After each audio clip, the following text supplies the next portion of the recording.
Movie की शुरुआत year 1920 में होती है, जहां हम एक हवेली को देखते हैं। उस हवेली को तोड़कर होटल बनाने के लिए एक आर्किटेक्ट को बुलाया जाता है। हवेली का मैनेजर आर्किटेक्ट से बोलता है कि आप इसे तोड़कर एक बढ़िया होटल बनाइए। उसी रात हम देखते हैं आर्किटेक्ट को कुछ आवाज़ें आती हैं। वो सीढ़ियों से ऊपर जाता है और अचानक से उसकी रहस्यमयी तरीके से मौत हो जाती है। अगले सीन में हम अर्जुन नाम के एक ब्राह्मण लड़के को देखते हैं। वो बजरंगबली का बहुत बड़ा भक्त होता है। अर्जुन लीजा नाम की एक क्रिश्चियन लड़की से प्यार करता है, लेकिन उसके घर वाले इस रिश्ते को मंजूर नहीं करते। अर्जुन लीजा के साथ मुंबई भागने का फैसला करता है, लेकिन रास्ते में उसे उसके घर वाले रोक लेते हैं और उसे लीजा को छोड़ने को कहते हैं, क्योंकि वो उनके धर्म की नहीं होती। अर्जुन उनसे कहता है कि मैं ऐसे धर्म को नहीं मानता और आज से मैं अपने भगवान और धर्म को छोड़ता हूँ। फिर अर्जुन लीजा को लेकर मुंबई पहुँचता है, जहाँ उसे उसी हवेली को तोड़ के होटल बनाने का कॉन्ट्रैक्ट मिलता है। वो लीजा के साथ उस हवेली में पहुँचता है। अर्जुन पूरी हवेली को चेक कर रहा होता है, लेकिन बार बार कोशिश करने के बावजूद एक दरवाज़ा नहीं खुल रहा होता। उसी रात हम देखते हैं कि लीजा की नींद अचानक से खुल जाती है। वो उठ के कॉरिडोर में आती है। वहाँ लीजा को अजीबोगरीब आवाज़ें आ रही होती हैं, लेकिन उसे कोई दिखाई नहीं देता। लीजा आवाज़ की तरफ बढ़ती है, तभी वहाँ अर्जुन आ जाता है। लीजा उसे बताती है कि मुझे यहाँ कुछ आवाज़ें आ रही हैं, जैसे यहाँ कोई और भी मौजूद है। अर्जुन लीजा को समझाता है कि ये पहाड़ी इलाका है और यहाँ हवाएं चलती रहती हैं, तो अक्सर यहाँ ऐसी आवाज़ें आती हैं। अगले दिन लीजा बलवंत से कहती है कि तुम्हें भी यहाँ आवाज़ें आती हैं, जैसे कोई लंगड़ा के चल रहा हो। बलवंत इनकार कर देता है और उठ के चला जाता है। अब लीजा उस बंद कमरे की तरफ जाती है और पहली ही कोशिश में उससे दरवाज़ा खुल जाता है। लीजा को वहाँ एक पेंटिंग दिखती है और पास ही रखा पियानो। वो जाके पियानो बजाने लगती है। पियानो बजाते बजाते उसे एक आवाज़ आती है। वो उस आवाज़ की तरफ बढ़ती है और हवेली से बाहर आ जाती है। रात को हम देखते हैं कि लीजा अर्जुन को बताती है, मैंने ये कमरा खोला था, लेकिन अब ये खुल नहीं रहा है।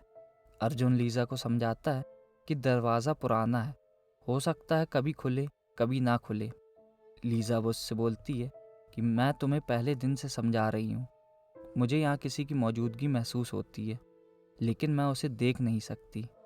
अर्जुन उससे कहता है कि ये काम मेरे लिए बहुत ज़रूरी है। अगर तुम चाहती हो तो हम यहाँ से चल सकते हैं, या तुम चाहो तो 1-2 दिन रुक सकते हैं। लीजा रुकने को तैयार हो जाती है। ये सारी बातें बलवंत सुनकर बहुत परेशान हो जाता है। फिर वो सीधा मैनेजर के पास पहुंचता है और उससे कहता है कि वहाँ एक आत्मा है जो 2 लोगों को पहले ही मार चुकी है। वो इन लोगों को भी नहीं छोड़ेगी। आप सब जानते हो, फिर भी उनकी जान जोखिम में डाल रहे हो। लेकिन मैनेजर पैसों से उसका मुंह बंद कर देता है। अगले सीन में हम देखते हैं कि लीजा वॉक करते हुए चर्च के पास से गुजरती है। वहाँ उसे फादर नज़र आते हैं। वो उनसे कहती है कि क्रॉस टेढ़ा है। इसी बहाने उनकी बात होने लगती है। लीजा उन्हें अपने और अपने हस्बैंड के बारे में सब कुछ बता देती है। घर आके लीजा देखती है कि अर्जुन ने दरवाज़ा तोड़वा दिया होता है। अर्जुन लीजा से कहता है कि तुम सही कह रही थी, यहाँ पियानो भी है और पेंटिंग भी। उसी रात हम देखते हैं कि लीजा को ग्रामोफोन की आवाज़ सुनाई देती है। वो खुद ब खुद बज रहा होता है। लीजा उसे बंद करके वापस जाने लगती है, तभी वो फिर से बज उठता है। लीजा उसके पास जाती है, तभी उसे ग्रामोफोन से एक आवाज़ सुनाई देती है। लीजा ये सुन के बहुत घबरा जाती है। फिर वो उसी पेंटिंग के पास पहुंचती है। वहाँ गायत्री लिखा होता है। लीजा पलट के देखती है, तभी उसे फांसी पर लटका हुआ एक आदमी दिखाई देता है। लीजा ये देख के बहुत घबरा जाती है। अगले दिन वो फादर से मिलने जाती है, जिन्हें वो अपने साथ हुई घटना बताती है और ये भी कहती है कि अर्जुन इन सब पे यकीन नहीं करता। दूसरे दिन अर्जुन की गैर मौजूदगी में वो फादर को अपने घर बुलाती है, जहाँ फादर उस घर को ब्लेस कर देते हैं। रात को हम देखते हैं कि फादर को एक अनजानी ताकत परेशान करती है। दूसरी सुबह उन्हें चर्च में एक शैतानी सिंबल दिखाई देता है। फिर फादर मेन प्रीस्ट को बुलाते हैं और वो दोनों डेविल्स बाइबल खोल के उस सिंबल का मतलब जानने की कोशिश करते हैं। तभी उन्हें पता चलता है कि उस सिंबल का मतलब है, तुम्हारी मौत मेरी जिंदगी। प्रीस्ट फादर से कहते हैं उस लड़की और आत्मा का कोई पुराना संबंध है। वो आत्मा नहीं चाहती कि कोई उनके बीच में आए। अगले दिन फादर हवेली पहुंचते हैं, जहां उन्हें बलवंत बताता है कि वो दोनों दिल्ली के लिए निकल गए हैं। फादर उससे कहते हैं कि जैसे ही वो वापस आए उन्हें मेरे पास भेजना, नहीं तो उसकी जान को खतरा हो सकता है। दूसरी ओर हम देखते हैं कि अर्जुन और लीजा को रास्ते में एक सिपाही रोक देता है। वो उनसे कहता है कि आगे क्रांतिकारी और अंग्रेज़ों में झड़प हो गई है, बेहतर होगा आप आज ना जाएं। अर्जुन लीजा को वापस भेज के अकेले दिल्ली चला जाता है। लीजा जब हवेली पहुंचती है तो बलवंत उसे फादर के बारे में कुछ नहीं बताता। उसी रात हम देखते हैं कि लीजा की अचानक नींद खुल जाती है। अब वो अनजानी शक्ति अपनी पूरी ताकत से लीजा को परेशान करने लगती है। उसके बाद हम देखते हैं कि वो लीजा को खींच के अंधेरी जगह में ले जाता है। अगले सीन में हम देखते हैं कि अर्जुन दिल्ली से वापस आ जाता है। बलवंत उसे बताता है कि 3 दिन से लीजा कमरे से बाहर नहीं आई है। मैंने डॉक्टर को बुलाया था, वो दवाई दे के चला गया। अर्जुन उससे फिर से डॉक्टर को बुलाने को कहता है। डॉक्टर चेक करने के बाद अर्जुन को बताता है लीजा को आज रात और देख लेते हैं, नहीं तो कल सुबह उन्हें बड़े अस्पताल में भर्ती करना होगा। उसी रात हम देखते हैं कि लीजा अपने बेड पे नहीं होती। अर्जुन उसे देखने जाता है, जहां वो देखता है लीजा बिल्ली का मांस खा रही होती है। अगली सुबह हम देखते हैं कि फादर को चर्च में जीसस की पेंटिंग से खून निकलता दिखता है। इधर अर्जुन लीजा को भर्ती करने जा रहा होता है, तभी वहाँ फादर आ जाते हैं और अर्जुन को बताते हैं कि तुम मुझे नहीं जानते, लेकिन मैं लीजा से मिल चुका हूँ, मुझे बस 5 मिनट उससे मिलने दो। फादर जाके लीजा का नाम पुकारते हैं, लेकिन वो उसकी बात नहीं सुनती। फादर अपना क्रॉस निकाल के लीजा के माथे पे रखते हैं। तभी लीजा के अंदर का शैतान जाग उठता है और फादर पे हमला कर देता है।